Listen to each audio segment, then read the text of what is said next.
que nous ne comprenions pas que ce qui est le plus important, c'est de travailler surtout au salut de notre âme.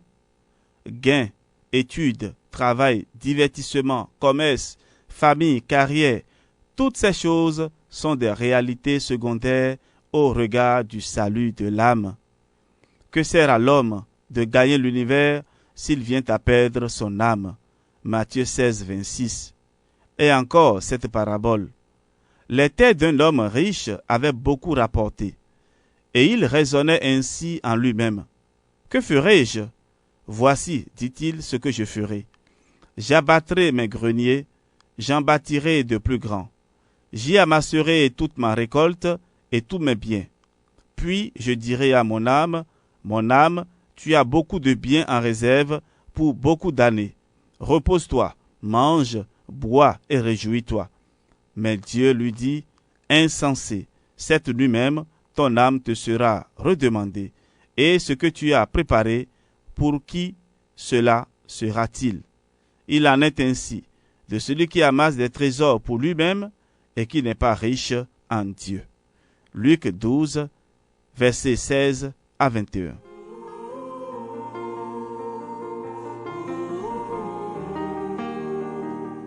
Est-ce que Jésus pouvait être plus clair dans son évangile? Pourquoi l'oublions-nous? Ou ne nous en préoccupons-nous pas plus comme il conviendrait? C'est tout bénéfice pour nous que la Sainte Vierge nous le rappelle avec un cœur tout maternel et veuille nous le rappeler précisément en ce mois de mai. Bien fait, le mois de mai peut nous valoir le salut éternel de notre âme. En voici un exemple. À Ars, arriva une femme complètement bouleversée par une souffrance qui la portait au désespoir. Peu auparavant, son mari était mort tragiquement. Il s'était suicidé en se jetant dans un fleuve. La femme était terriblement tourmentée par la pensée de la damnation de son époux. Entrée dans l'église d'As, la pauvre femme se mit aussitôt à genoux pour prier et pleurer. C'était la première fois qu'elle se rendait à Ars. Le saint curé d'As, passant près d'elle, lui dit à l'oreille, « Il est sauvé. » « Comment ?» dit la femme, qui ne comprenait rien. « Votre mari est sauvé. » Répéta le saint curé d'As. « Il est au purgatoire, et il faut prier pour lui. » Entre le parapet du pont et le fleuve, il a eu le temps de se repentir. C'est la Vierge Marie qui lui a obtenu la grâce. Rappelez-vous les mois de mai que vous faisiez dans la chambre. Parfois votre mari, qui pourtant ne croyait pas, s'unissait à votre prière et mettait même une fleur devant l'image de Marie. C'est ce geste qui lui a obtenu la grâce du repentir et du pardon.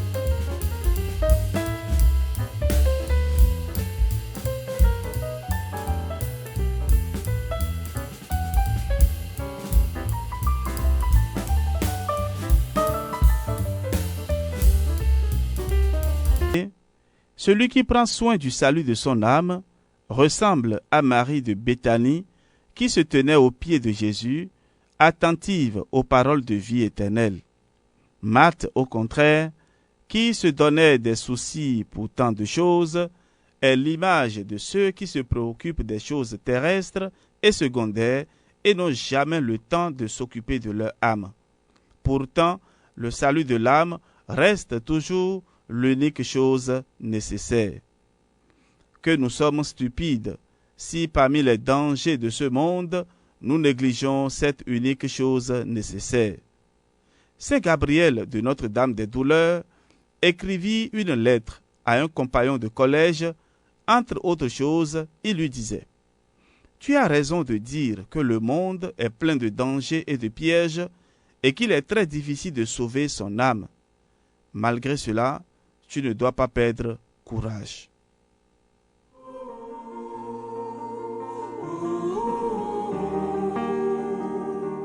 Aimes-tu le salut? Fuis alors les mauvaises compagnies, les théâtres dans lesquels on entre avec la grâce de Dieu, mais dont on sort en l'ayant perdu ou mise en grand danger. Aimes-tu le salut? Fuis les conversations trop malsaines, les mauvais livres qui peuvent vous faire un mal indicible à tous. Écoutons les saints. Soyons prudents pour ne pas ruiner notre âme. Il n'y a rien qui puisse valoir autant que le salut de notre âme. Que pourra donner l'homme en échange de son âme? Ceux qui pensent n'avoir pas besoin de salut, dit le catéchisme de l'Église catholique, sont aveugles sur eux-mêmes. CEC numéro 588.